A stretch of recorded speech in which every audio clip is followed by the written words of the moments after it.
Wow. Jeff, you missed the play, no? Yeah, I did.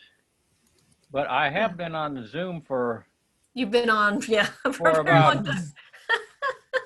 This is what your six day hours, off six is. hours, huh? This is what your day off is. Oh, Yeah, this did you is listen to Rick Chapman by any chance? I missed yeah. that. I that was very nice. I listened to Yeah, Rick Chapman. I missed that. Yeah. Did they Yeah. say it was going to get recorded? Yeah, no, but it was done by the Australian people. Yeah, yeah. Michael LePage. You probably have to get a hold of him. I'm sure that it'll go on his YouTube channel. Uh-huh. That's good to know, though. Yeah. Yeah, it was very I hadn't heard his story in a long time.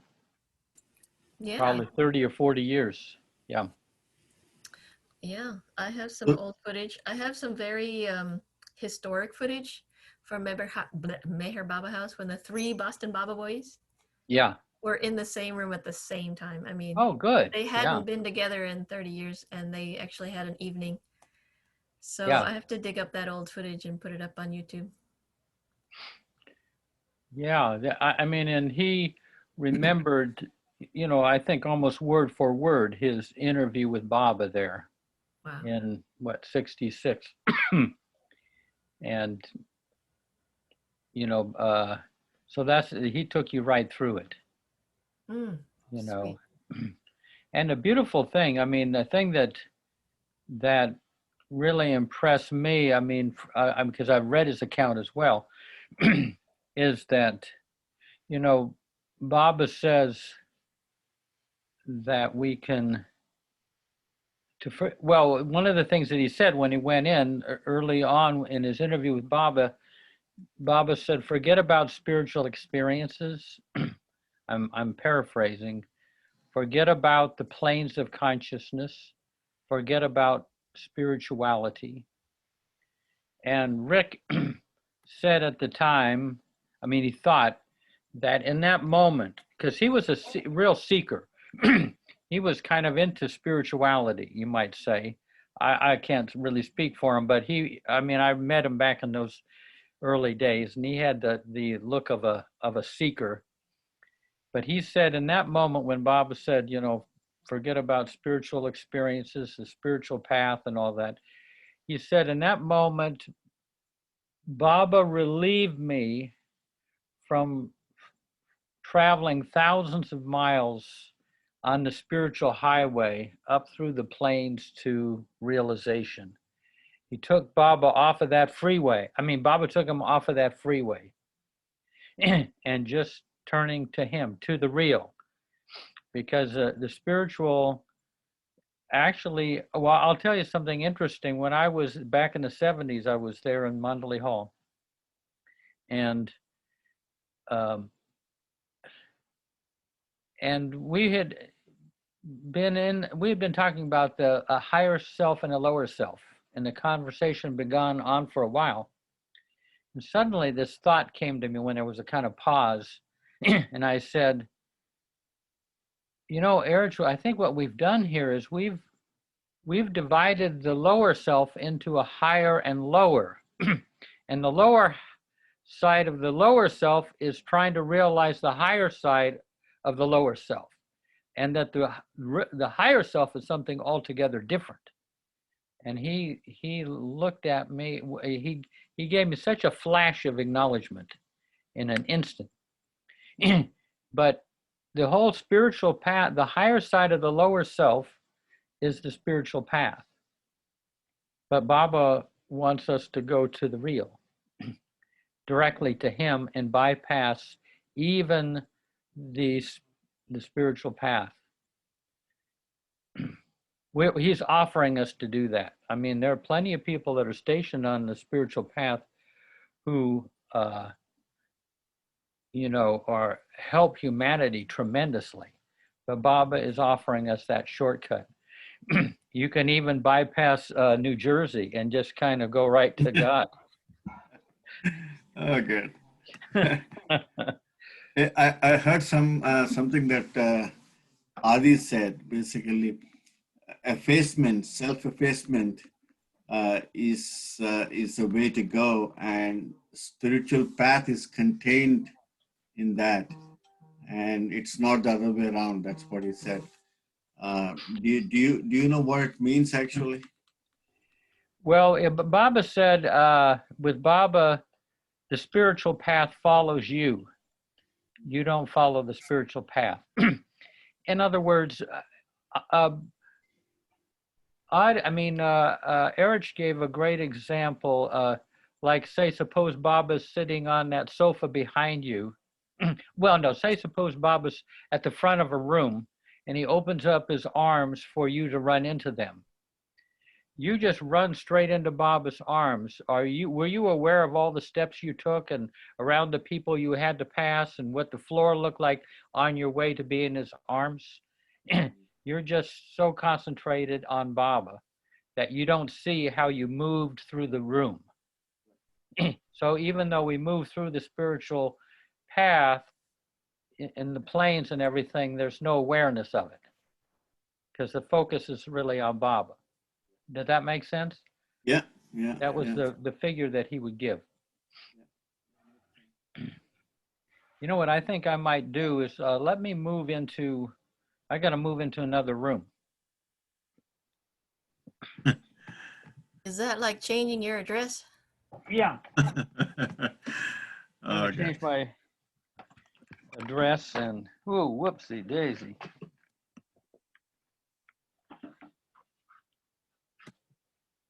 I found a nice message by Baba, but I'll share once Jeff settles in his new room, wherever he's Wait, moving. just 1 second. Yeah.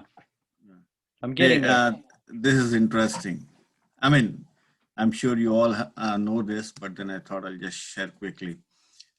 So the title of this is Rendering Service Directly unto God by Baba.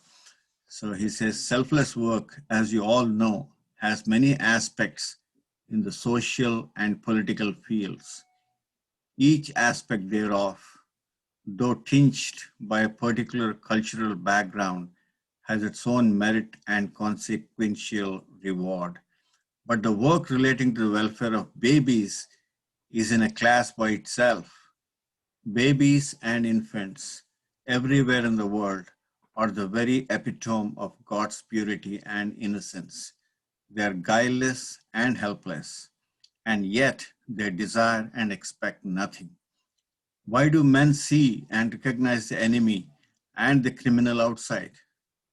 Because the so-called enemy and the criminal are already within them. Babies have no criminal or enemy within, and therefore see none outside. I am also called Baba, which endearingly means a baby. In fact, all God realized souls are unsophisticated like babies. I therefore see and enjoy my purity and colorlessness in the unself-conscious ones, the babies. This is what is real selfless service. When you are serving the little selfless ones, and this is tantamount to rendering service directly unto God. The biblical statement, I don't know, should it mean whosoever or whoso? Here it says just whoso. And whoso shall receive one such little child in my name receiveth me, bears out what I have said. I bless you all. Hey, Baba. This is, I think this is from Lord Meher, Volume 9, page 3306. Was this the message that he gave to that Montessori school? It looks like it. I mean, I Yeah. have to read the context because. Yeah, beautiful though. Yeah. There's a line from Tagore where he says, every child brings with it the message that God will never forsake mankind. You know, what I liked in there was we see enemies because we have such feelings within us. Yeah. And they don't, because they don't have that with them. There's a Sufi saying, to the pure in heart, the world is pure.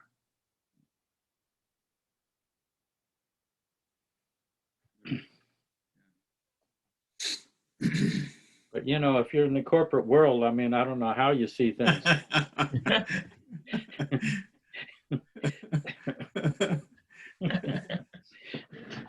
So Ganesh, how has it been?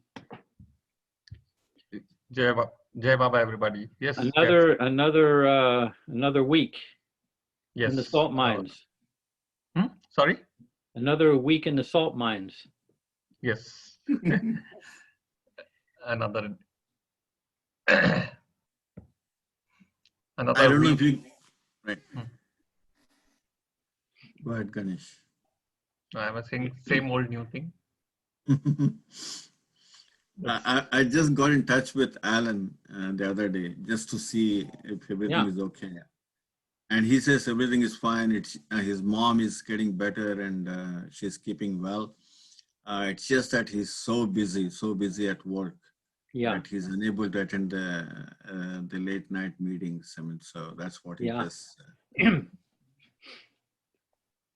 Hey, we should take advantage of Jake here because he has to work tomorrow. That's right. So if you got any questions or anything to share, go for it because you do. I mean, the rest of us, we got an easy life, you know, but there's you. You got to go, you got to teach. That's right, I do. Telly is retired. Well, I'm not, but I'm basically, and you know, Prakash is, and Nasreen, all these people. Merchant, he's probably retired. Yeah. So I've got a reading here. Working, Jeff. There's no retirement to advocate. No retirement life to lawyer. Oh, okay.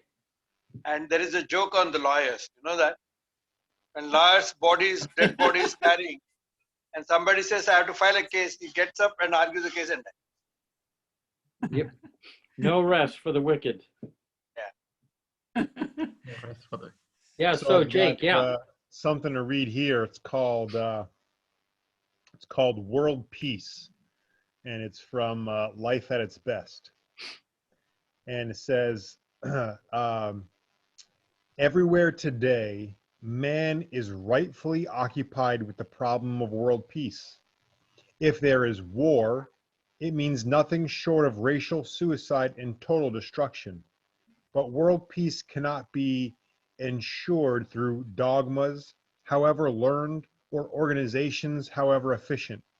It can be ensured only by a release of unarguing and unconquerable love, which knows no fear or separateness. Humanity is not going to be saved by any material power, nuclear or otherwise. It can be saved only through divine intervention. God has never failed humanity in its darkest and critical periods. The greatest danger to man today is not from any natural catastrophe, but from himself. It is not possible to realize human brotherhood merely by appealing to higher ideals or to a sense of duty. Something more than that is essential to release human consciousness from the clutches of selfishness and greed. Today, the urgent need of mankind is not sex or organizations or religions, but love. Divine love will conquer hate and fear. It will not depend upon other justifications, but will justify itself. I have come to awaken in man this divine love. It will restore to him the unfathomable richness of his own eternal being and will solve all his problems. And I absolutely love I love a lot of this, but particularly the line, it will restore to him the unfathomable richness of his own eternal being. And I just love that line, like how much we don't realize we are actually missing. In life of our real essence of who we really are. It's just such a beautiful reminder of where the focus, for me, it's such a beautiful reminder of where the focus really lies. You know, like I could try to be parts of organizations thinking that that's the way forward to help undo the suffering that exists today, but really that's not the real, where the real change is going to come from. Yeah, it's certainly going to help. You know, I certainly, I want to do what I can to help ease the suffering of others, but the real change comes from deep within, from Yeah. God, from Baba releasing his divine love. I just love that, how dependent we are upon that. Yeah, beautiful. Yeah, and I mean, because we are linked to the divine because of Baba, the help that that he can get done through us can happen whether we're doing whether we're out protesting or whether we're tending our rose garden, you know, or washing the dishes or going into the corporate world and Yeah. fiddling I guess around I with take that- computers, you know. Yeah, I take that for granted. I'll be honest. I take that for granted. Because I do kind of, I guess on some level, I still picture it as being something separate from my worldly activities, I suppose. Yeah. Yeah. No, yeah, because yeah, you're Jake plus Baba activated, you know, even though if we're not aware of it. That's great. Yeah. It's like your superhero identity. You plus Baba. Yeah. Good. So you know you're up past your bedtime. I am. That's right. It's getting soon time for me to return Yeah. back to bed. Yeah, the rest of us are doing a little bit better. Yeah.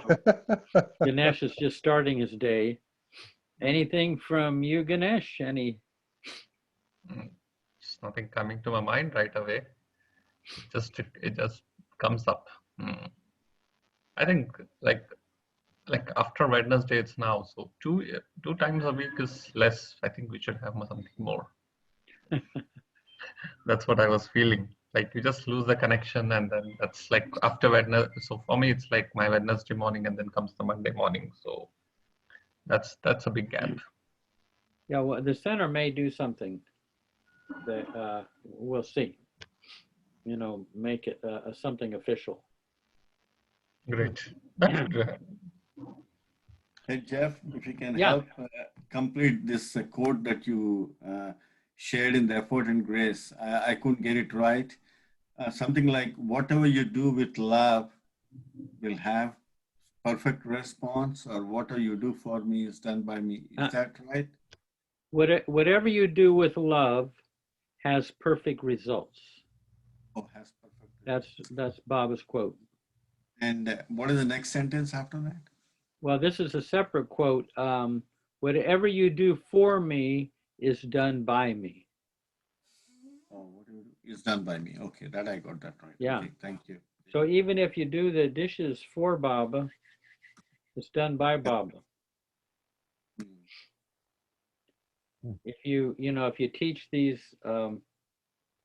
distracted physics students for Baba, then that work is done by Baba. I will remember that tomorrow morning for sure. Yes. Yeah. Oh, Dinku has arrived. Jai Good. Baba, everyone. Jay Baba, nice to see you, or I haven't seen you yet, and I guess, Okay, I'll just put the video on for now. yeah. Yeah, we got Peter, I guess. I don't know if Peter's the host or Ganesh, are you the host? I'm the host. Okay. I can go. So, Yeah. co-host. To be precise. Any thoughts there? You know, I was listening to the talk by Rick Chapman, and he said, I wasn't aware of this. I mean, I know the quotes that Baba said about taking his name, but in the latter months, Baba would tell them when his health was failing and everything, he would tell the Mandali, go and begin taking my name inwardly. I've been taking my own name. We know that from the book Listen Humanity, but there in the last months, Baba said, he was taking his own name, and he would tell the Mandali to, be taking his name. I mean, more kind of urgently than he had done. Yeah. And one of the last things that Marwan Jesawala said to a buddy of mine, he put his hand on his cheek and said, in taking Baba's name throughout the day, your mind and ego will try to convince you that this is too easy a way to follow Baba, because they know that you have in your hands the weapon that will destroy both of them, both ego and mind. So saying Baba's name is, I do it in my spare time. Almost today, because of the density of the world, I almost have to do it. I used to be able to do it more voluntarily, but now it's an antidote to what's going on. I mean, just to keep my vitality up to a certain level. Yeah. It's not like there's not as much prana in the atmosphere as there used to be. I mean, it's not as alive as, for at least the way I experience it, as it used to be. There's a lot of commotion. Yeah. So you mean like it's not as easy for you to stay, forgive me if this is not the word you use, but in that uplifted place because of that commotion? Yeah, or it used to be I could go out and a new day and fresh, the birds, the sun and everything, but it's not quite as wholesome as it was. It's almost like there's pollution, psychic pollution in the air. I mean, I don't know if I should be saying this, but whatever it is, it forces me to take Baba's name. And it's more gloomy now. Yeah, there's something. There's just there's just not the vitality in the atmosphere. I mean, it may be where you are, but I'm definitely not in New Jersey, but maybe in other places. No. I think it's all over. It's kind of all over. You just the way things are moving around in the world. Just not. Yeah. So I feel like I've got to provide it myself. I mean, I got to provide it on my own person. I can't get it from the environment the way I used to. Now, I don't know. That's just my experience. I could be entirely wrong on that, but it's not as innocent, not as wholesome. And I'm not a pessimist. I mean, I'm kind of an optimist, but there's not as much kind of neighborliness, interaction, personal love, exchange, and everything. I would say in general, my own personal experiences, I have been feeling much heavier in myself lately. I mean, it could be due to just the worldly stress of this particular time of my life, but I attribute it to that, and also I think what's happening more on a global level outside of my personal life. It certainly feels somewhat palpable that there's something else. I don't know, some kind of like a drag. You know, I would say I'd feel more angry. I would characterize it as something being angry. That's just my personal take on it. But I mean, you personally angry, or there's kind of anger in the air? I would say both. Yeah. I feel, for me, I feel personally angry, but I also know that I'm a I'm just a sensitive person in general, and I oftentimes reflect the environment around me very Yeah. easily in my own emotional state. So yeah. Yeah. The canary in the mine shaft. Yeah, quite rightly. And No, that's it's, I don't know if the rest of you feel that, but the collective is under a lot of stress and a certain amount of gloom or a certain amount of depression. And if you're at all open, it's going to come in through your windows and doors of your consciousness. Yeah. Yeah, I mean, one thing is there is too much information out there. The environment that is around us is affecting us quite a bit. I mean, you just turn on, I don't know, Jeff, I don't think you're a TV person, but if you turn on the news, there's so much that's happening around the world that can suddenly take you around, what do you call that, the thing that spins and then make you swoon. Roller coaster, yeah. Yeah, that kind of thing is happening. And today I was talking to a friend of mine. I have this ticket to India on the 1st of November. And boom, this friend tells me, oh, look, be careful. When you land in Bombay, you may be asked to be in Bombay for 10 days because, they don't believe any certificate you bring unless you say that somebody at your home is terribly sick and then they can't do without you being there. And you have to bring a fake letter. So then I said, wow, suddenly I went into a different mood altogether. I said, what the hell is this? How can I make somebody sick just because I want to just get home soon and then not be quarantined in Bombay? And that has put me in a tough spot for quite some time. Even now it's in the back of my mind, but I know I'll have to work on it. So, the reason why I said this is because the environment around it has some impact, and of course our sanskaras themselves, which are, I believe, connected to whatever is happening around. So the whole impact. Yeah. Yeah, at least I felt it. Yeah. I guess yeah. Kelly, what do you think? Yeah, I certainly feel that too. I think the pandemic's an expression of this darker energy that is out there that's fueling a lot of the negativity. Yeah.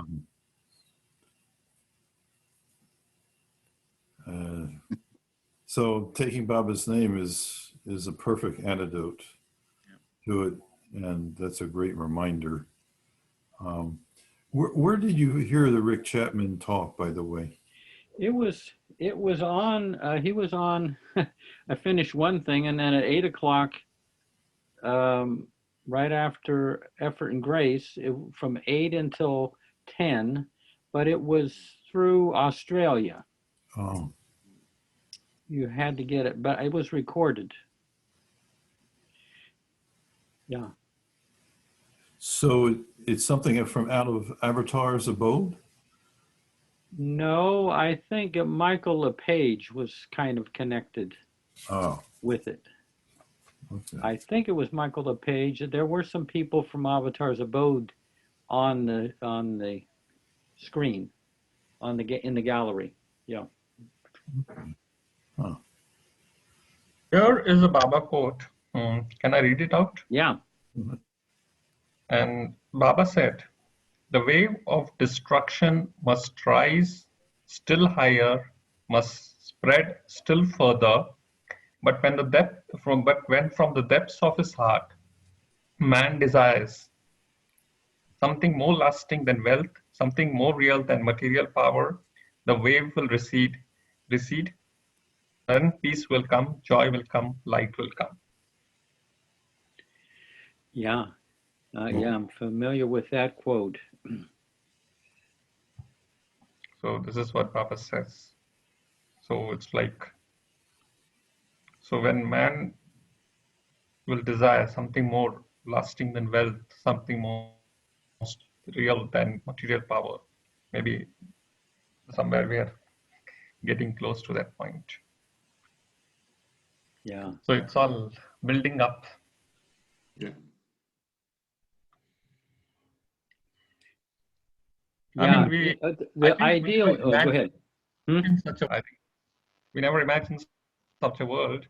And one more thing, given the fact the samadhi is closed, so it's just like, I mean, all this good energy, what you call the divine energy, which was flowing out from samadhi, is something is not available right now, Yeah. One of and the it's been things I think is 6 months. one of the things I think is valuable is, if it can be done, is to come to this moment without any agenda. You know, wanting world peace, wanting to avert this, and because what happens is that then you get kind of all involved in time. That doesn't mean that you don't express love in time, but when you get involved in, you want things to, oh God, things got to go this way. Oh no, no, they're going the wrong way. No, that way, you know, you get caught up in time. But it's very hard not to have any agenda except to love. You know, that's a great challenge. I mean, we get caught up in the whole world drama, wanting it to go certain ways, and it's understandable. But at the same time, you can then you kind of get really caught up in time, and you're Yeah, I don't know if that makes sense, but in my own experience,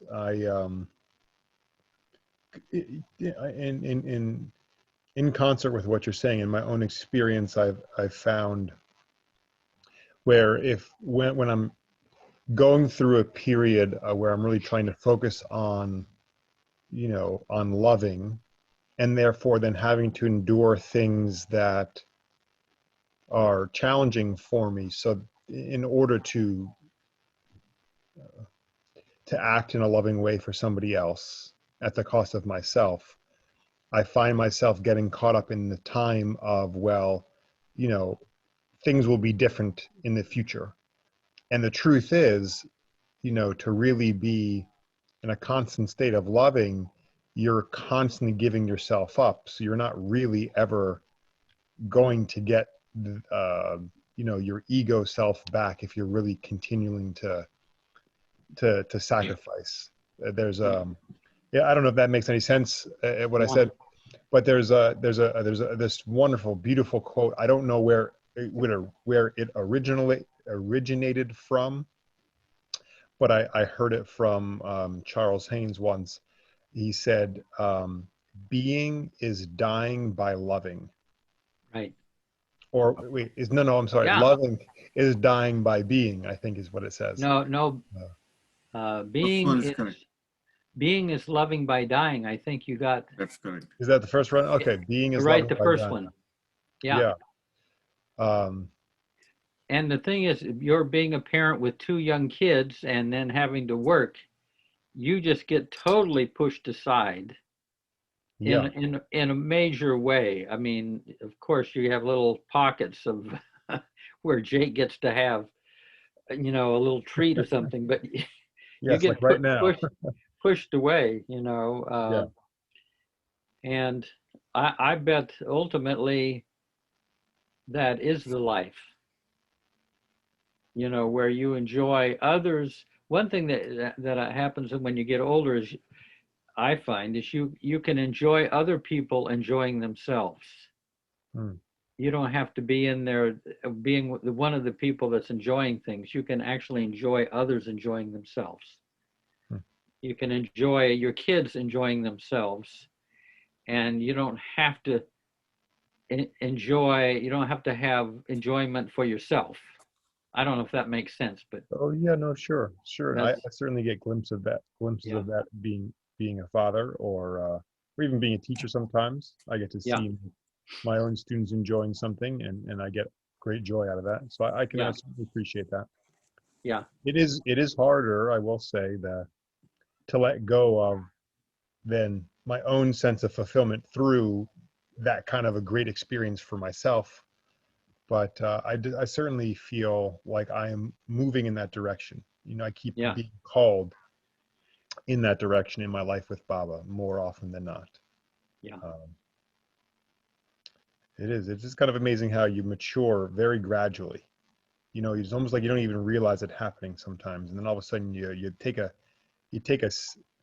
step back and look at what's happening and Yeah. the constant pressure, for lack of a better word, that I feel in a certain direction, and I realize, oh my God, there's this major shift or maturing happening under the surface that I didn't really notice, or that I might have been complaining and whining about happening. But really, it's a beautiful thing. Yeah.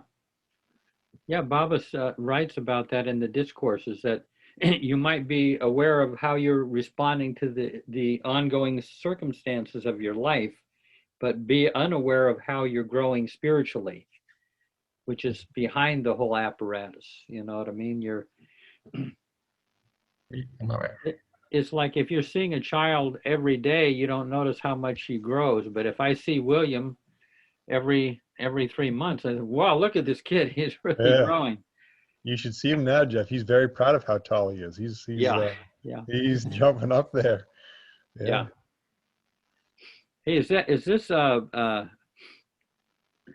that Matt Talbot or not?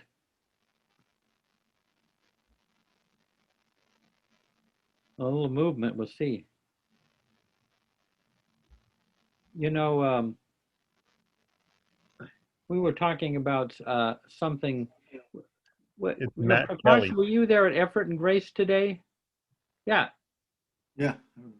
You're asking me? Yeah. Yeah, I was there.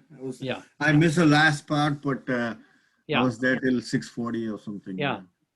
But we were, talking about this. Jake, you might find this interesting, and Ganesh. One of the things that Erich said in a conversation with Harry Kenmore, one of the things that Baba gave to the Mandali is a feeling of completeness. I don't know if we talked about that, but they felt complete, whether they during Baba's lifetime they got that experience, but also after. Erich said it, even if it felt so complete that if someone came along as a perfect master and offered them God realization, they wouldn't be attracted to it because they're already feeling complete with Baba. So, but anyway, I'll go back to a story that I related today. Back in the 70s, I was in Mandalay Hall, and there were 20, 25 of us there, and Erich was sharing stories of his, and answering questions and all that. And at one point, I looked at him through a different window, and I said to Erich, I have a feeling that if I were to inhabit your body for a half hour, all I would want to do is go unconscious and asleep. And he flashed this look of acknowledgement from me. So I realized if I were seeing him the way I did, I had a feeling if I were to inhabit his body for a half hour, I would just get crushed. The amount of suffering that he was able to endure, and he would and still be casual and easygoing and empathetic and everything, but the amount of suffering that he was able to bear was incredible. And the thing is that most of us, if we had that much suffering, we'd be trying to think of, we would go to the future, like when we get out of this pain, or the past when we didn't have this pain. But once you start seeing things like that, then you're incomplete. When I get over the suffering, then I'll be okay. But Erich was able to experience that. He was able to accept himself and life and that suffering in the present without going to the future. He was able to experience completeness even in suffering. that doesn't mean, for example, if he was sick, he wouldn't go to a doctor, but he would be complete as he would experience himself as being complete when he was sick. And then after he got well through seeing the doctor, he would be complete in being well. You know what I mean? Whereas we tend to think, oh, I'm sick and everything, and I'll be better in 3 days. So we're caught up in time. I love that view because I mean, not only does it call out, you know, a longing in myself for being able to live that kind of a life, but it highlights the meaning of being dust at his feet. You know, that's for me, I conceptualize that as being what being dust at his feet really mean. Is that completeness in whatever is happening. Yeah, complete in what is, complete with what is. And so he was like very relaxed and peaceful. I mean, in other words, you can have a headache and feel complete at the same time. In his case, you can have tons of weight on you and still interact and joke around and be casual and sharing Baba, even though that is going on at the same time. Accepting that. It's kind of self-acceptance and acceptance of life and acceptance of what is so profoundly that he remains complete in the present. I could see that in him. Yeah. Wow. Unlike Ganesh, who just can't wait until he can retire from this corporate world. But I'm just thinking, like, he would also be internally missing Baba's physical form, right? So, because having served the Lord, his master, so long, and then when Baba dropped his physical body, maybe he might be just missing all that. Well, Maybe. he said that he was so complete he didn't feel lonely at all. Didn't feel alone. That completeness was Baba. I mean, of course, they miss, but It's not to the extent that they surrender their completeness. Go ahead. Completeness. With all that, he could still feel completeness. Yeah. It's yeah. And that completeness, did it come after Baba dropped his body in later years, or was it always there? Yeah, it was there with Baba, and it was there after Baba dropped his body. I mean, of course, their feelings went through grief. You can experience grief and still feel complete. That's kind of what I'm saying. I mean, I once said to Alaba, you know, don't you miss those times with Baba, all those times and everything that you think back on them and miss those days? And he says, this is what I experience now. This is it. This is what he's giving me now. I am happy with this. I was kind of surprised, you know, if it you know, he was accepting the present because the present was a gift from Baba. I mean, I'm sure he had his memories of Baba. I used to be kind of amazed. I would go in, I would see Alaba in his room, and what is he doing? He's reading Lord Meher just like the rest of us. You know, he was there. And he's doing the same thing we are.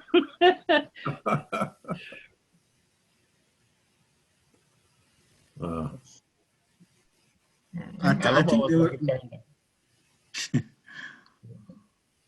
think all the Mandali were so busy, they didn't even have a moment of time to think about themselves.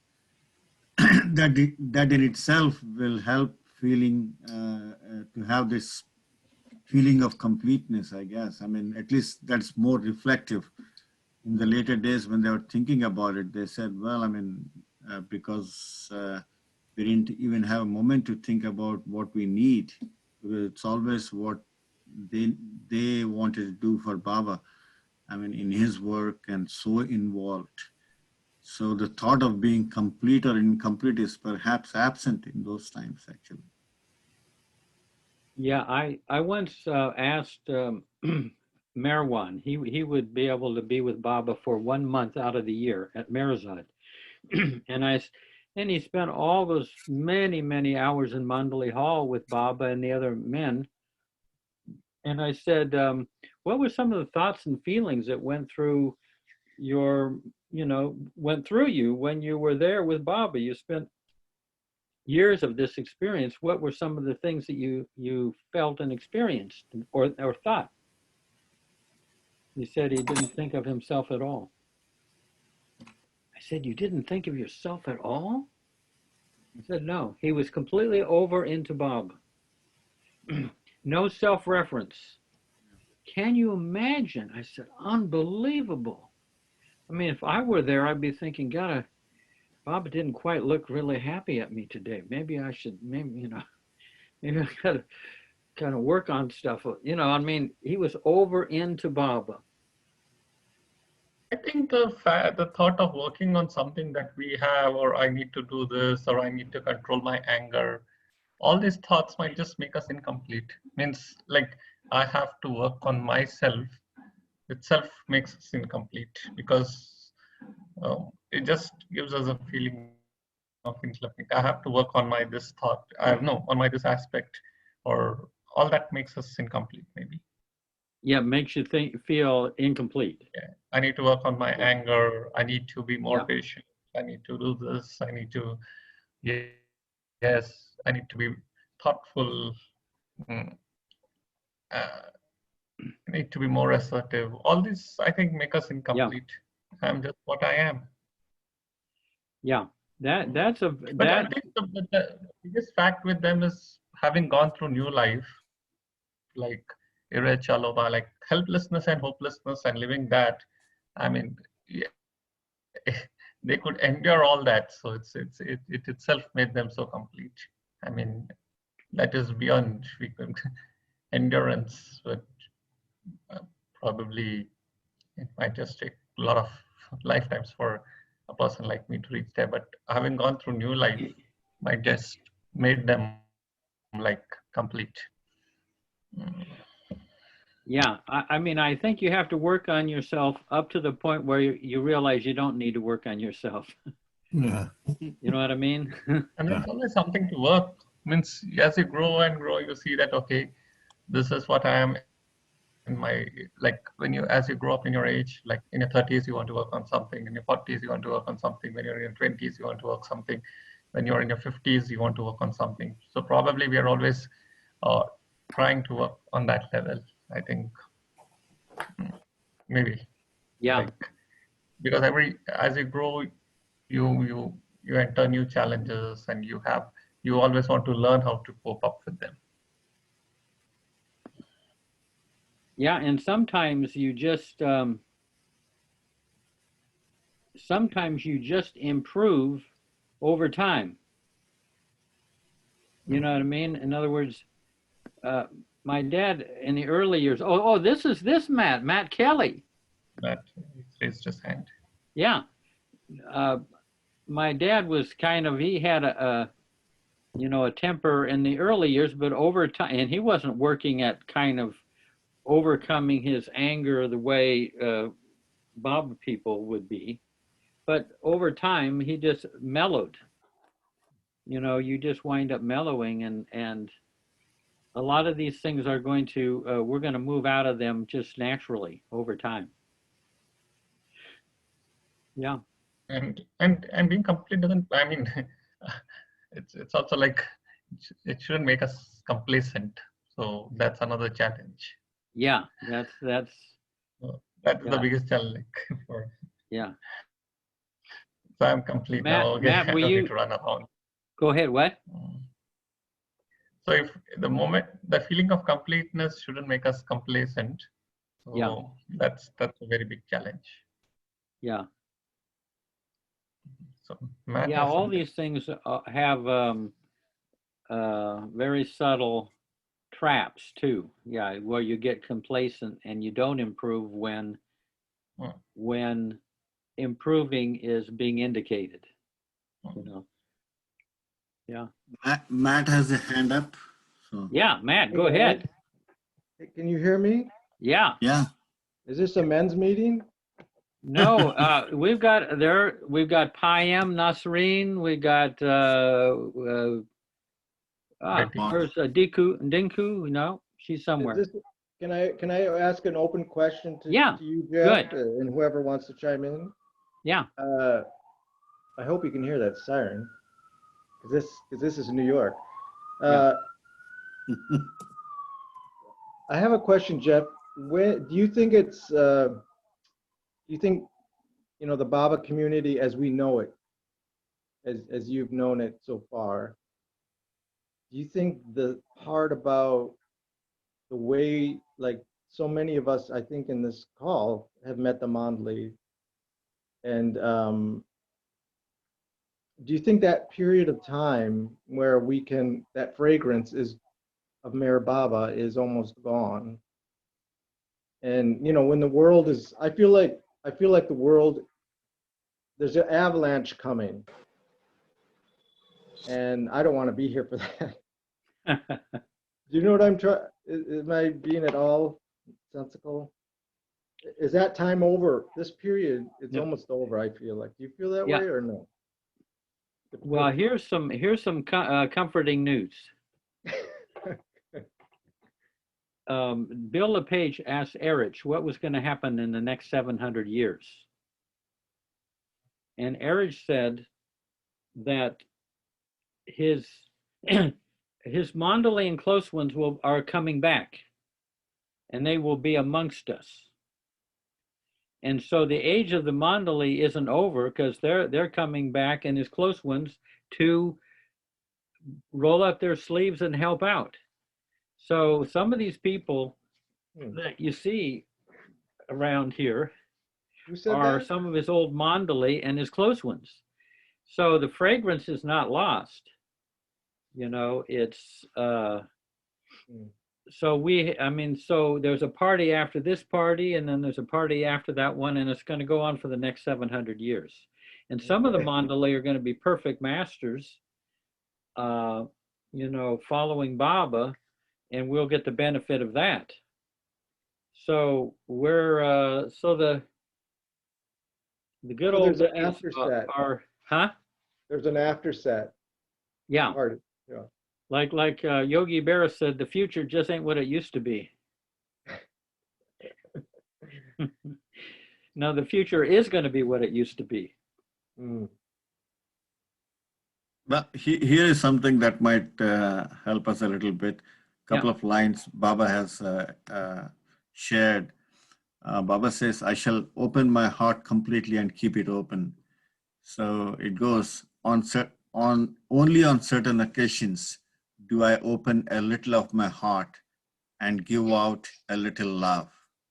In Pune this time, I opened a small window in my heart and doled out love.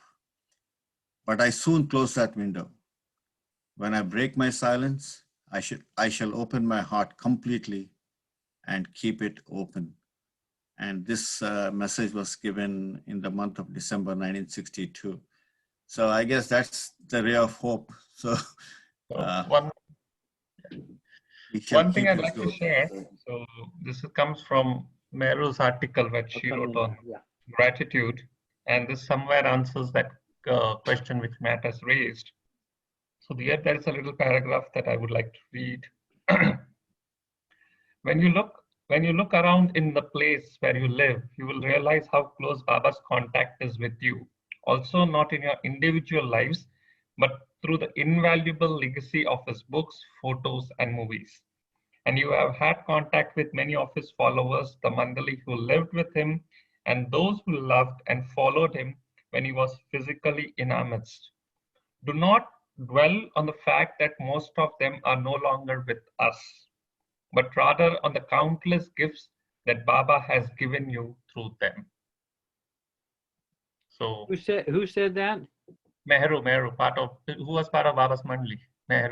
Meheru. Wow, yeah. beautiful. Meheru. So she says in the sentence, Regal. a Do regal not beauty. dwell on the fact that most of them are no longer with us, but rather on the countless gifts that Baba has given you through them. Yeah. So we have his photos. So what in short she wants to say is that we have his photos, we have his movies, we have his books, we have all the video recordings, we have YouTube. So I mean, having gratitude towards all that we got is something she wanted. She says here in this lines. A beautiful write-up of what she gave, titled "Thankfulness for Baba's Gifts." This had come once in a Love Street lamppost Yeah. article. Yeah, no, I really, I've seen people that I feel, young people, I feel have a very deep past connection with Baba, and that they had to have been with him. You know, and I get inspired by that. I guess I appreciate. This is my feeling is that the way we used to have that Baba connection with the physical, with Erich, Alaba, you know, with the Mandali, Yeah, and the way we could, the access, you know, to the samadhi and the closeness, the physical proximity. There was so much love, and I came late, you know. yeah, You know, but I mean, I can imagine the intensity even earlier. Now that is changing because it's like everything, when it gets larger, it gets administrative. It gets a little colder. There's already a lot of paperwork to be in Mehrabad. You know what I mean? It's changing this kind of, people used to go there to serve, you know, in the early days, and they had this incredible connection with, you know, Baba's Mandali, and now the energy is, of course, this way.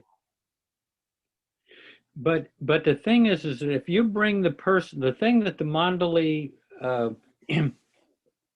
what always impressed me is that they focus all those decades on Baba, his every movement, his every wish, what his whim, what he wanted. They focused for years and years on him. And the moment Baba dropped his body, what they did is they turned and focused that same one-pointedness on us. You know, I mean, they looked after us. And so we received that intimate personal attention. And we there's no reason they didn't feel, I always felt from them, they didn't feel they had a monopoly on that.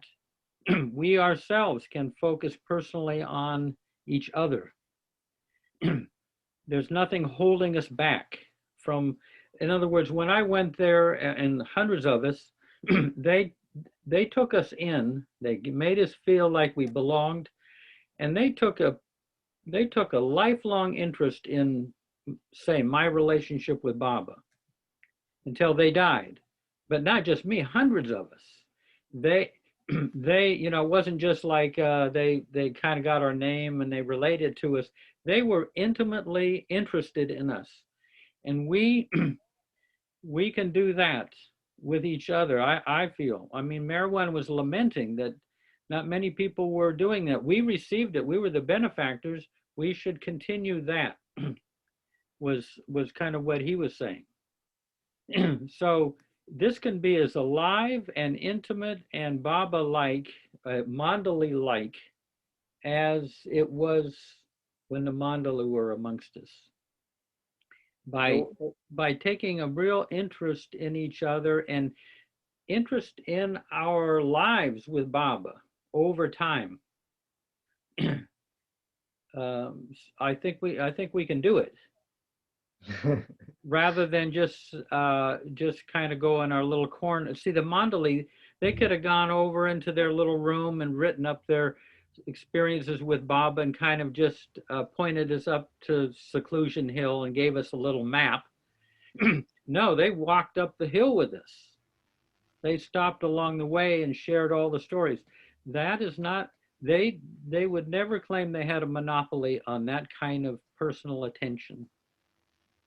You know, and we are fully capable of that.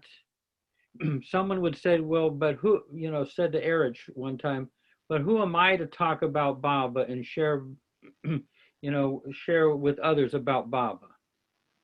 And Erich would say, who are you not to to share with Baba about Baba? He just turned it around the other way. Who am I to be able to do this? To share Baba's life and stories? And you say, who are you not to? It takes a little audacity, but we're fully capable of showing the same kind of attention to each other that they showed to us, and we could change we could change the Baba world, make it a little more. I mean, the greatest gift I got from the mandala is they made me feel I belonged. I got a feeling of belonging to them, and by extension, belonging to Baba.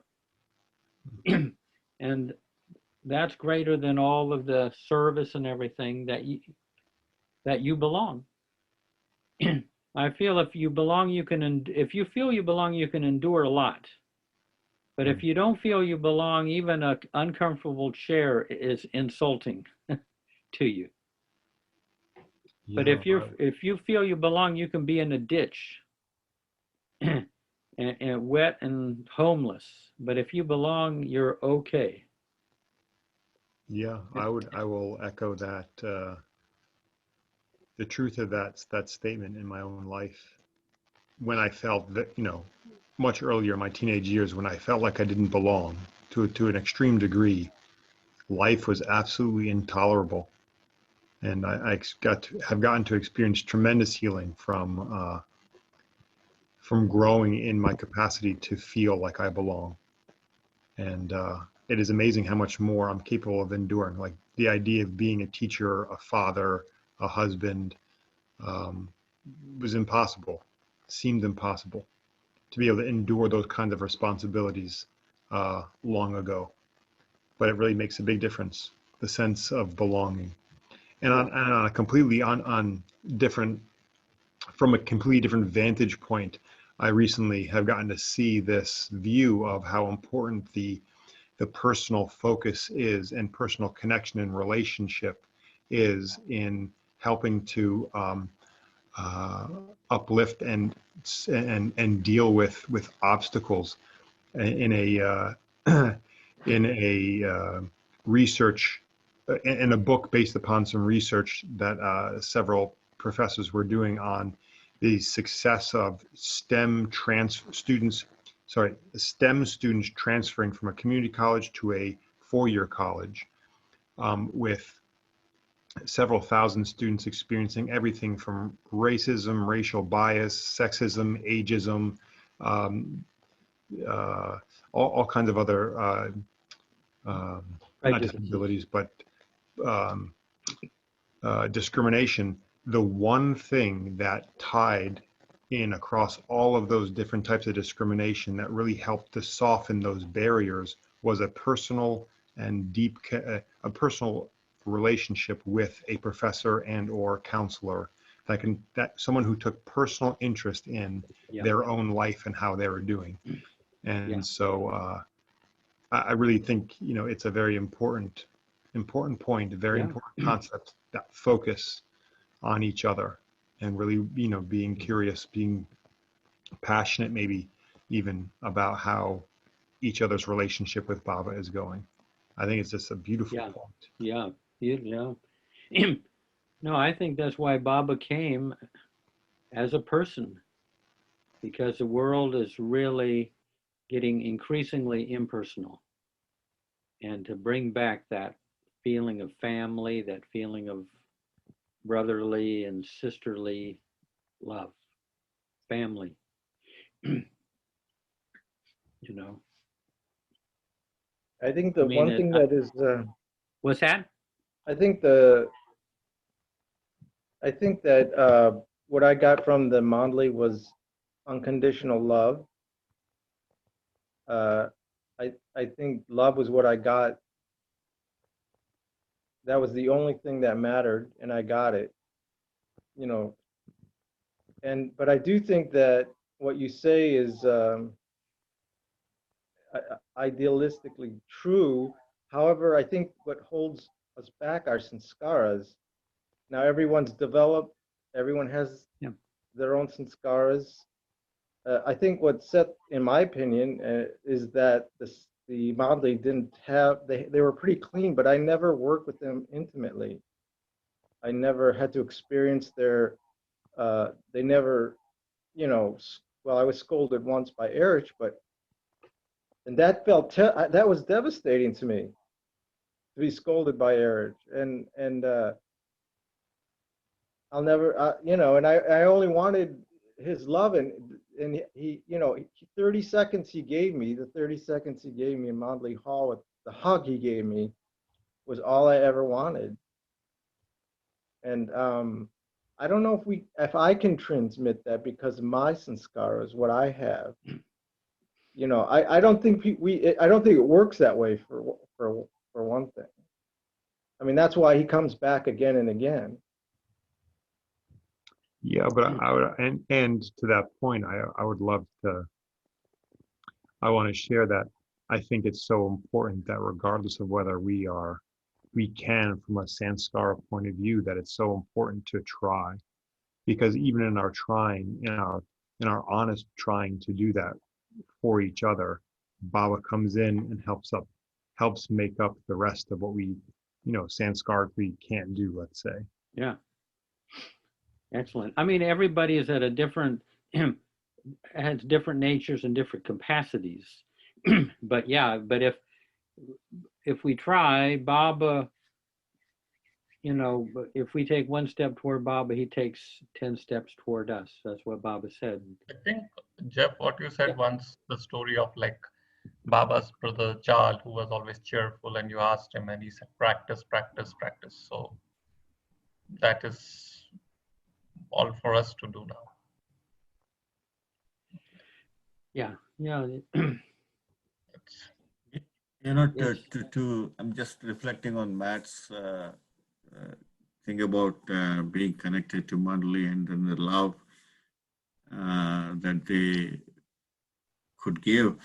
But in my mind, they were sort of relay stations. They were simply relaying Baba's love. They've been just become channels. Remember, Jeff, you said they're like trees with no, I mean, they're hollow trees. All that they would do is just send Baba's love through them and give it to us.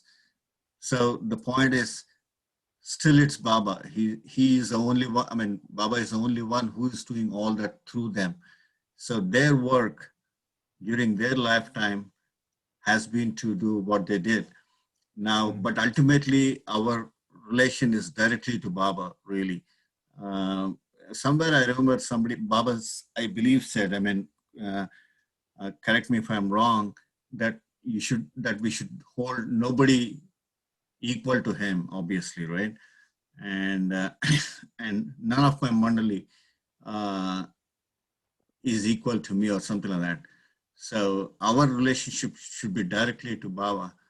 So, and during their lifetime, Mandali's lifetime, they shared his love to us. But our relation is directly to Baba. And so that, keeping that in mind, I think, granted that we do miss their presence, but we have Baba all the time. And so that should be a solace, sort of. I agree, Prakash. I never felt their love was personal to me. Right. I always felt it was Meher Baba. Yeah. And that I Yeah. really appreciate that. Yeah. Yeah. No, I just thought I'd just Yeah. share whatever was going through my Yeah. mind. Sorry. They're appendages. They were his appendages. Yeah, yeah. Yeah.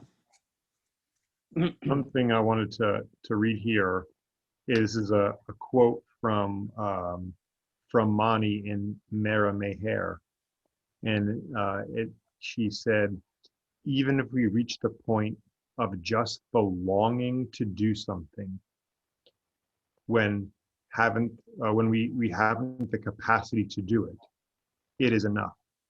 For when the longing is the key, he takes over, he helps. For me, I just really love that perspective of, Yeah. The longing to do something that we're not capable of is when we meet Baba and he helps take over. Yeah. Yeah, I feel.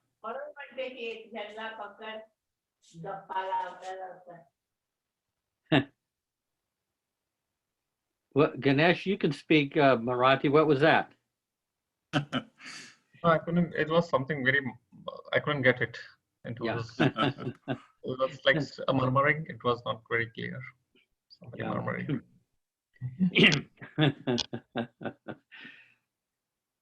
Yeah. It's Yeah. that's a So what great Matt quote. feels, all of us feel it. It's like What's that? what Matt feels, all of us feel at some level. We all feel within.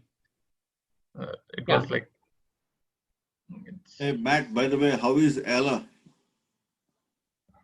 She just had a professional come in for last phase of life.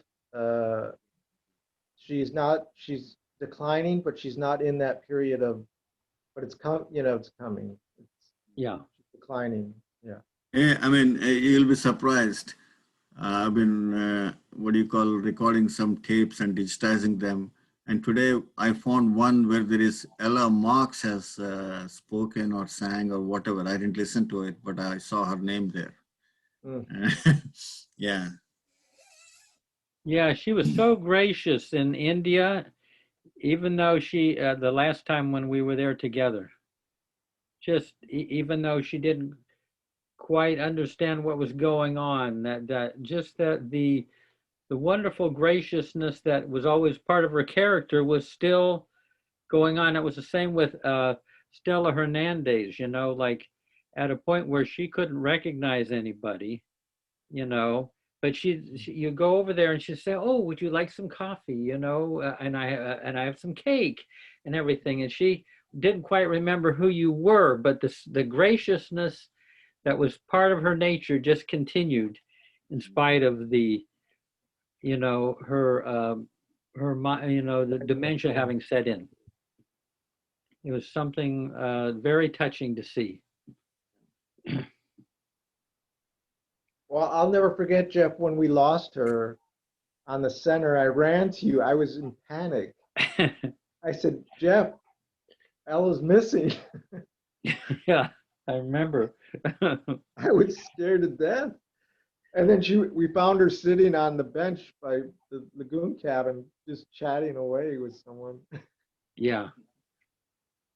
Adorable boy, Baba. There was a guy that came down to the center one time when I was living up in Schenectady, and he came and had a great time at the center and met all the people. This is back in the old days where you meet Kitty and Elizabeth and Leonard and Darwin and Sheen and Fred and Ella and all that. And on the way back up, as we're heading back up, he said, "I don't know if Baba is God, but he sure knows how to pick his friends." And look he really picked some great people. Margaret's dancers, they were such,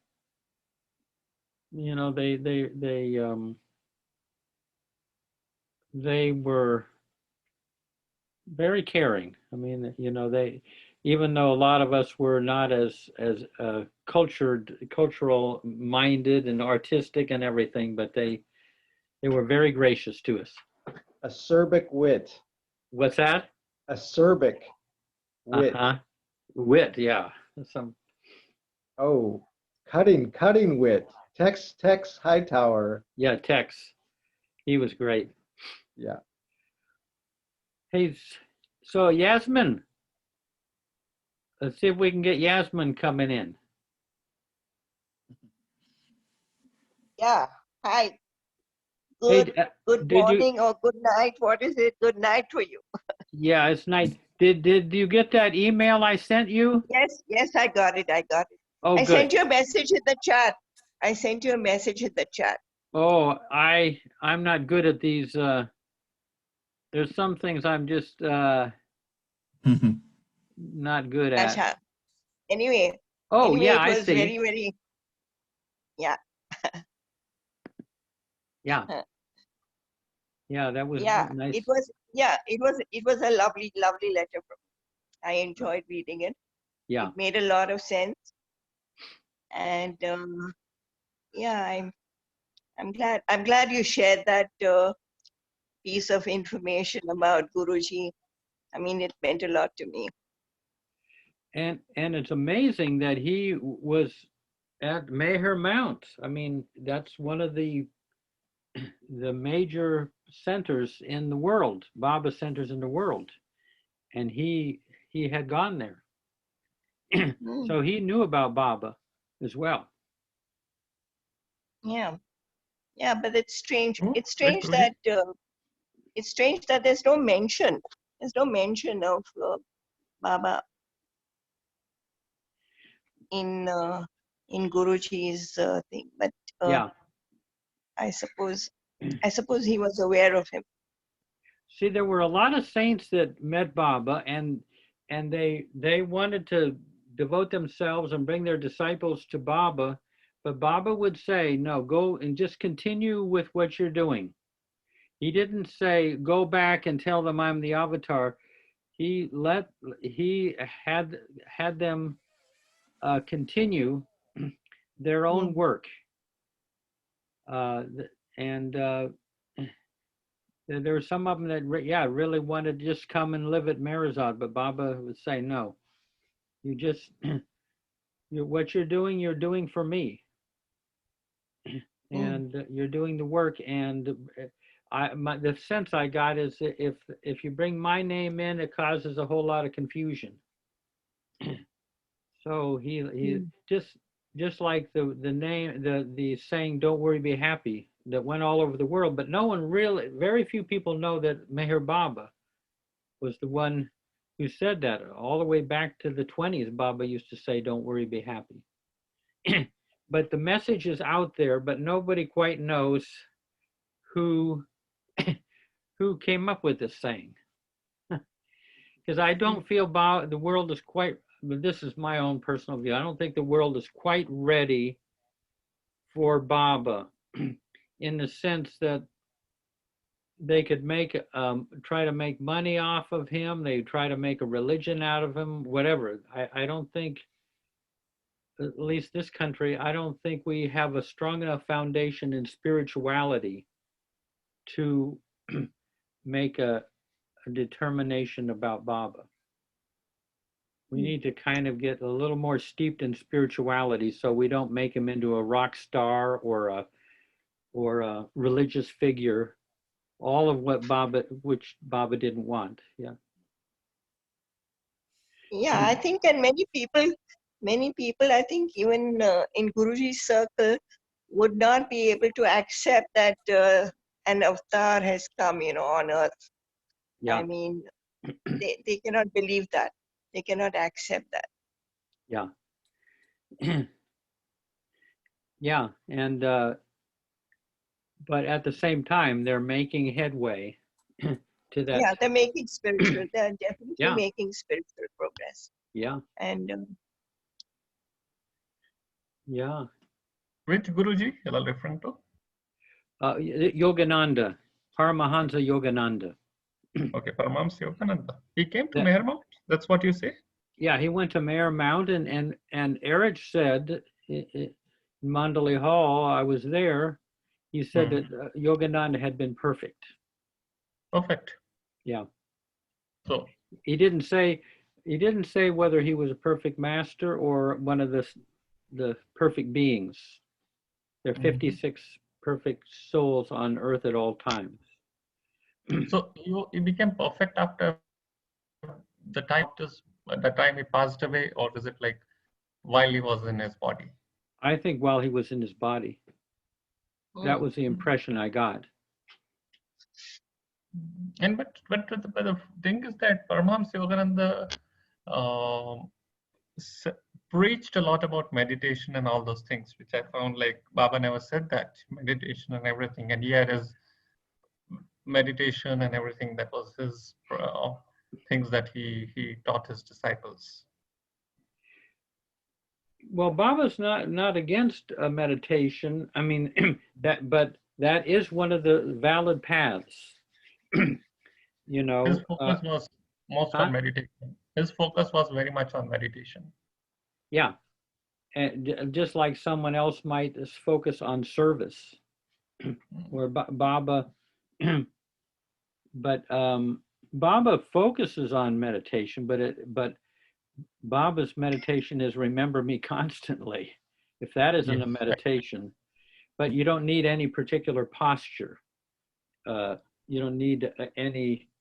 If you're in love with somebody, you can go to work and even teach physics, but the whole time you're thinking about the one you love.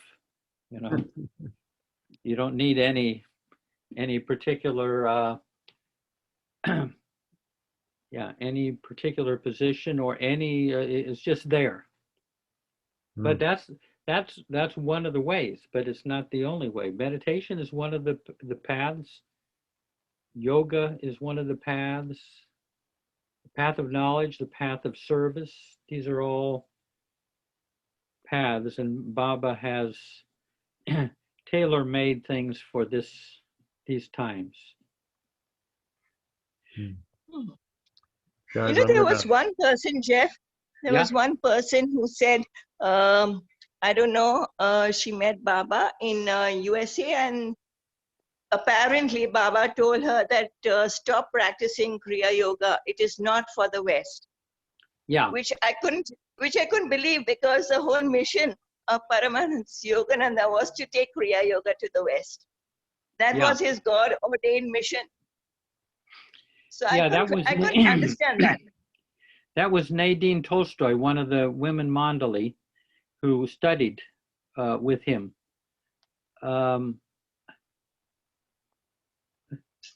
But see that, I don't know exactly why Baba said that. I mean, is that just hearsay, or is it just, passed on information, or has it got, I just couldn't believe it. Yeah. It's well recorded that, that is that. I think it's also in Lord Meher. Yeah, that's in Lord Meher. Kriya Yoga is not for the. I'd have to know a little bit more about it, because I mean, he definitely, his writings and his poetry, and I think probably Baba was thinking that if you don't have a realized being to teach those things, or a real qualified practitioner, it can be problematic. That's kind of what I said, way I kind of understand why Baba would say something like that. Yeah, but Guruji has left tons and tons of literature. Yeah. Tons and tons of literature, tons and tons of instructions, and tons and tons of methods and all. So I mean, if he felt that this was not supposed to continue after the dropping of his body, why would he do all that? Yeah. Well, he was saying that, yeah, that I don't know. I mean, Baba said it wasn't for the West, but I assume that it's for the East, and it hasn't taken off too much in the West. If you think about it, not too many people are into Kriya Yoga in the West. But it's all around the world, not just America. It's just Europe and all the nations of the world. Yeah. I mean, but when you think of the percentage of people, out of the whole population, I mean, there are not many people that are into spirituality anyway, worldwide. I mean, it's pretty rare phenomenon, I would say. So even, I mean, you could even say Baba isn't exactly for the West, for most Westerners, because they're just not into following someone like Baba. You know, it's just No, kind of a little. Go ahead. one thing I figured out for myself was that why would Baba say that? And then it flashed to me that to do yoga, you need to observe the yamas and niyamas, you know, before you even start yoga, before you start meditation. There are certain do's and don'ts which you have to observe. And maybe everyone is not ready to do that Yeah. or is capable of doing that. Yeah. Yeah. So That's I would have to ponder that a little bit more. I didn't know all of this so much, but I certainly owe a lot to Yogananda for my own kind of awakening. In what capacity? I felt he confirmed to me that there is a whole other realm within us. That was the first proof I had that there is a deeper realm within me, and I'd never seen any proof of it. I've never read no sign of it. And he very explicit. I mean, he describes that whole inner realm.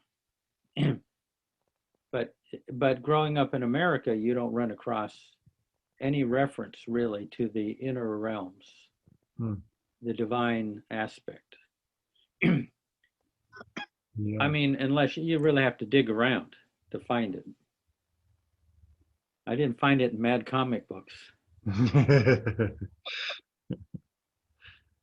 Well, guys, I'm gonna call it a night. Yeah, good. Hey, great to see you, Jake. Likewise, Yeah. wonderful to see Yeah. you, Jeff and Prakash and Ganesh and Yeah. everyone. Hi, Jake. Hey, Baba. Yeah. Hey, Baba Payam. See you, Jake. Yeah, thank you. Oh, hey, Viola. We got Viola showed up. Hi, you guys. Hey, Hi. great. Yeah, we're just kind of hanging out kind of late. Oh, it's so nice. There's only a few bottles left, but we'll give you some.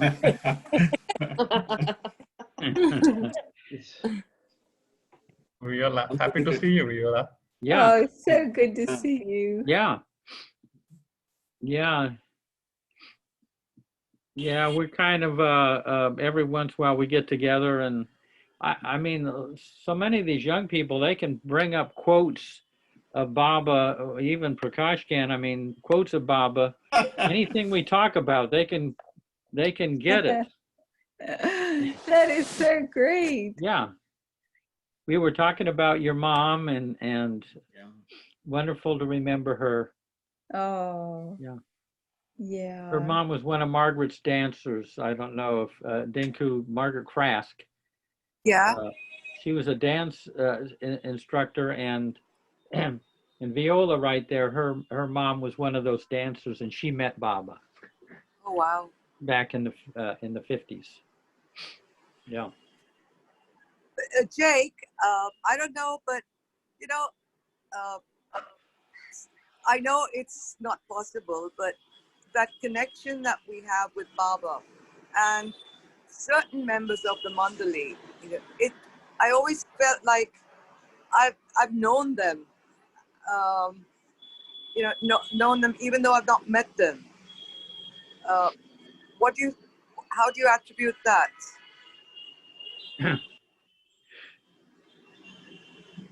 Are you talking to, who are you talking to? I'm asking you. Oh, yeah. I see. I feel like we've been. I feel we've been with Baba in our last life in the 1920s and 30s and 40s. So we already know them.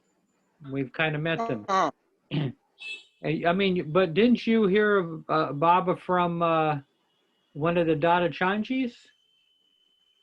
Or No. I heard about Baba initially from Dr. Alu? no. Beros Amal Sadbala. But I mean, I'd heard of Baba through my parents when I was a kid because my they were absolutely anti-Baba. They were staunch Zoroastrians. So I sort of heard about him initially. Sorry? Someone accidentally. Okay. But it was Beros who started talking about Baba because she goes to Mehrabad the first chance she gets every time. Yeah. And then that's how I gradually got into it. I mean, before Baba, I sort of got into Sai Baba, and then before that, it was one of our Zoroastrian saints. But I feel it was a gradual progression, one leading into the other, and finally to Baba. But the Dada Chanjis, they've been around here. They were my neighbors, Rhoda and Jimmy Mystery. Yeah. And then, as I said, I've been sort of living in places in Bombay in Dadar, all associated with Baba. And the latest I came to know is Roshan Kerawala. Yeah. Do you know her? Yeah. Sure. Well, yeah. So she used to live in the flat below me on the ground floor. Yeah. She grew up there. So, that's sort of another connection. And in fact, last night I was wondering that, it's amazing that how I've been in the vicinity of places and people where Baba was. And yet it took me all this time to really come to him. Yeah. Beautiful. Yeah.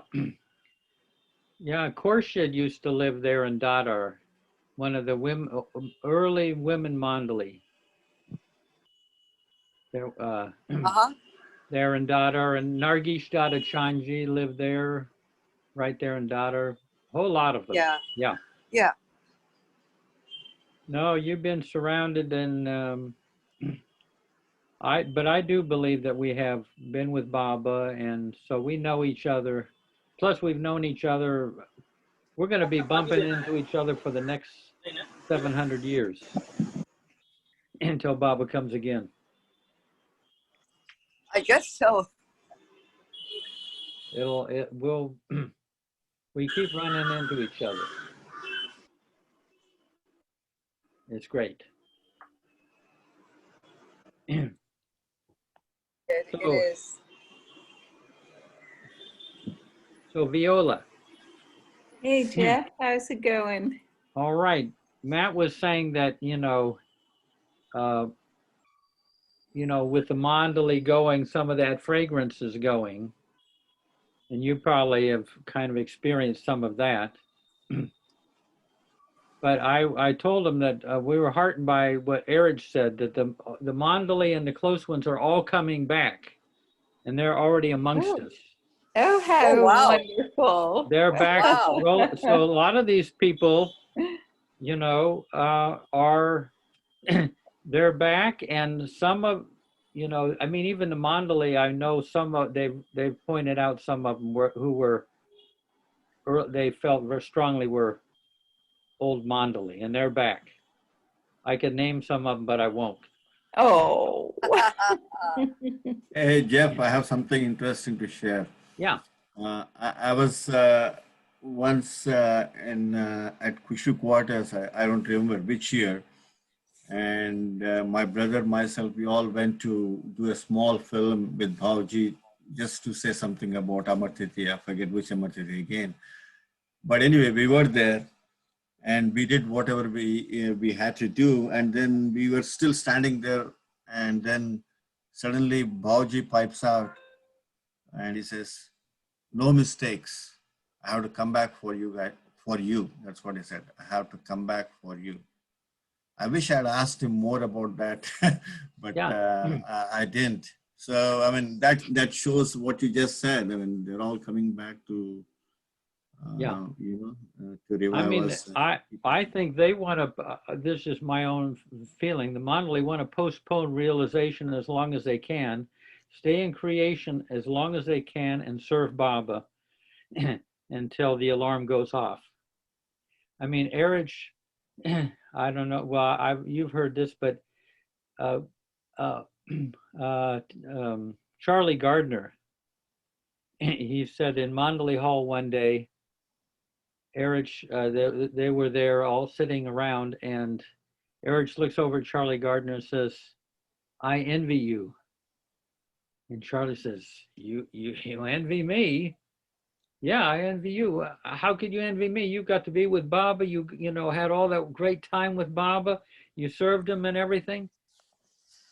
And Erich said, "When I was young, I came through that door, the Mandali Hall, and Baba gave me a glass of his rare wine. And I've almost finished my glass. I have only like a few drops left. But you, he's just given you a glass. You have that all ahead of you, that glass of wine." Then Erich said, "I would come back 1,000 times, even as a mangy dog. I would come back 1,000 lifetimes just to comb his hair one last time." So they're not in any hurry. They want to serve Baba until they cannot serve him anymore. You know what I mean? Till they use themselves up completely. And so Balkal Churi could definitely be back. And I'll just make sure, just let me know where your address is next lifetime, Prakash.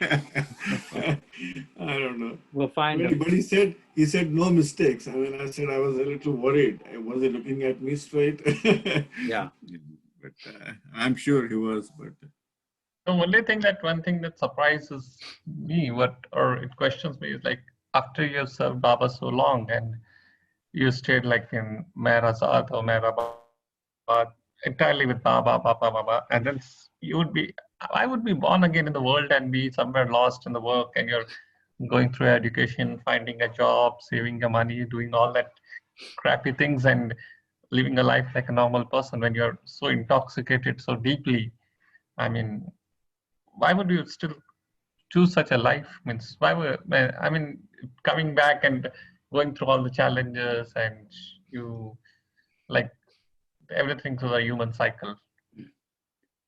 No, but suppose you come back and your great buddy from high school happens to be Balkal Churi coming back. That's not going to be too bad. You know what I mean? Yes. You'll have these great associations, and you can fit a job in somehow, but it's really your connections that make life worth living. But I thought you always go forward, not backwards. Yeah, that's right. Right. So, Matt, you're right. So, they're coming back. If I have to learn the times tables one more time, I mean, I've had it. I've done that too many times. Jeff, he has to come because Baba's blueprint for the 700 years has been drawn, and Bauji has been allotted some work for the future also. That's the reason he is destined to come. He has to come. That's all. Yeah. And we'll see them all. Erich said too that they would come back and we would be drawn to different ones of them. Some will be drawn more to Mani when she comes back, some more to, say, Pendu, but we'll be shifting around. Meru will be back. Maybe, Baba said they have between 1 or 2 lives left, so some of them. So but then there's close ones also. So there's some good days ahead. So I heard the story, like Baba once, this was in I think in Kushru quarters or something, where one of his mandali Ferram boxing wala was there, and Baba said after, like, this will be your last life and you'll have like liberation after that or something like that. And Baba asked him, why do you, so why would you like to have this liberation? And he replies saying that, I don't want to go back to school. So, It was that bad, huh? so he did say, I don't want to go back to school. So, No, I mean, because we've been with Baba, I think we're going to have very meaningful lives in the future. One meaningful life after another. You know, Talking about retirement. what's that? Are you talking about retirement? Or not? Yeah, no. It may be a lot of work, but it'll be meaningful because we know Baba. Mm. And he'll give us something to do that is very meaningful to us. It's not like he kind of forgets us, like, oh God, that's right. I knew them last lifetime. I knew Matt. Oh, well, maybe I should give him something. He's right there, you know.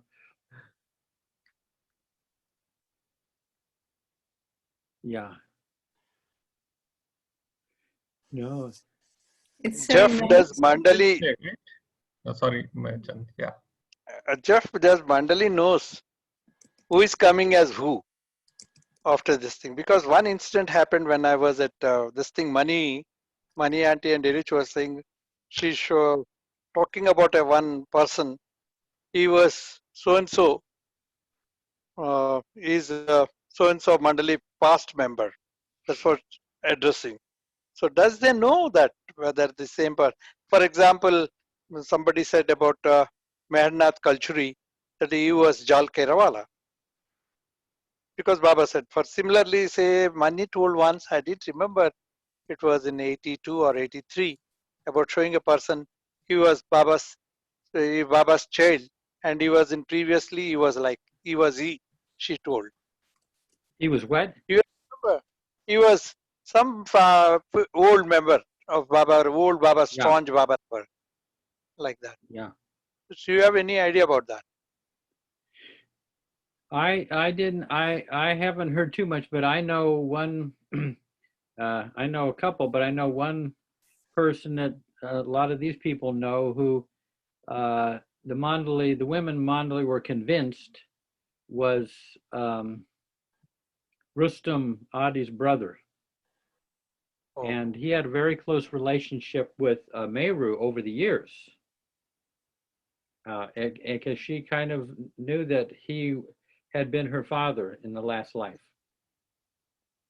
And in fact, they took him up when Mehru's mother died, or his wife from the previous life. He went to the funeral up in, I think, Nasik. They took him. So, you know, anyway, we're They can recognize. what's that? They can recognize, the Yeah, Mandali can recognize who is who in the previous birth and present birth. Yeah, who I was mean, Rustam in his probably next life? some, they have a good sense of it, you know, because somehow their essences reminds them so closely of so-and-so, and then they get a sense that, well, no, it really was so-and-so from the last life. But I don't So- think they dwelled much on that. They just, but if they felt that, the connection. So who was Rustam in his next life when he came Huh? back again? So who was Rustam when he came back again? I won't tell you. I know who it is. It's a buddy of mine, but I won't tell you. Yeah, I mean, because that way he, you know, but Baba said, like, there's Merwan Mehta, who's a Baba person here in America. Baba said he had been a Norena. So, and yeah. In fact, yeah, we tried to get him on the board of the center because it was Norena Elizabeth that developed the center. So Jane Brown really kind of worked at trying to get him on the board. So he was on the board of the center for a good time. So, you know, he was one of the original developers of the center, and he came back as one of the board members. So Jeff, does that mean that you know, people can, well, maybe it's just the Mandali, but people can take rebirth very fast? Yeah, people can take rebirth fast, or it can be delayed. I think if you're supposed to be in a particular family, or you have a certain connection, it may be delayed because of that. I knew there was a prerequisite for being on the board. I just didn't know what it was. Yeah, you have to have previously worked on the center back in the 40s, 1940s. We're gonna get Darwin back on the board, but he's only 4 years old now.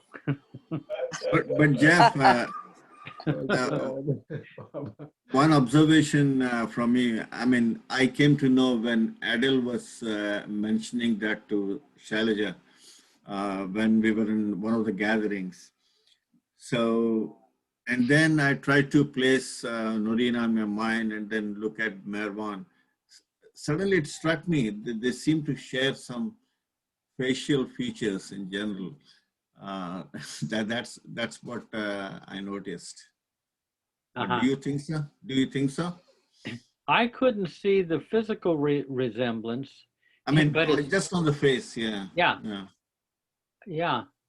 But I know Margaret Krask wanted to meet him because Margaret and Norena, they butted heads. You know, they locked horns. But so they arranged for Merwan. Merwan used to go and get together with Margaret. And Margaret, I remember Margaret telling me, I like him a lot better this time. He's much better. It's kind of a cosmic humor that's going on here. Hey, well, I think I better go to bed here. It's 12:20. Matt, great to see you. Viola. Great to see you, Jeff. We'll get everybody. So good Yeah. to see everybody. Ganesh and Prakash, everybody.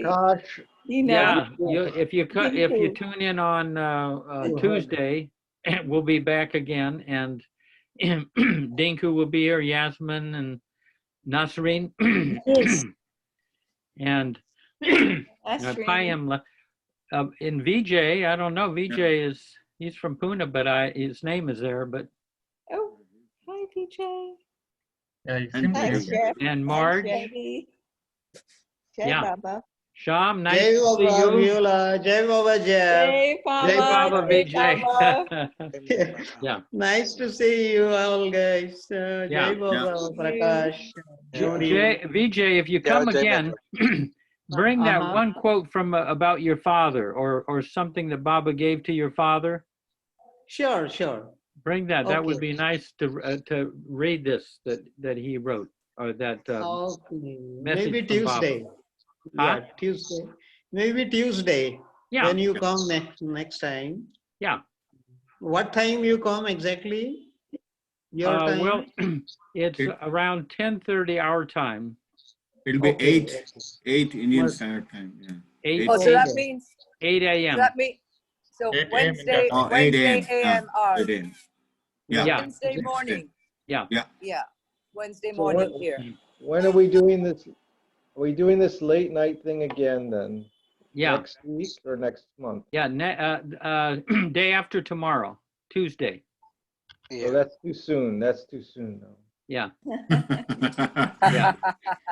I like that. It's great. I got to recover from that, and then give me a week. All right, good. Jai Baba. Avtar Meher Baba Baba ki jai. Ki jai. Baba ki jai. Jai Meher Baba to everyone. Vijay, Viola, Baba. Have a nice everyone. time. Jai Baba. Jai Jai Baba. Baba, everyone. Jai Baba Jai Meher Shan. Baba. Jai Meher Jai Baba. Prabhu. See you Yeah. soon. Baba willing. Yep. Yep. Jai Baba.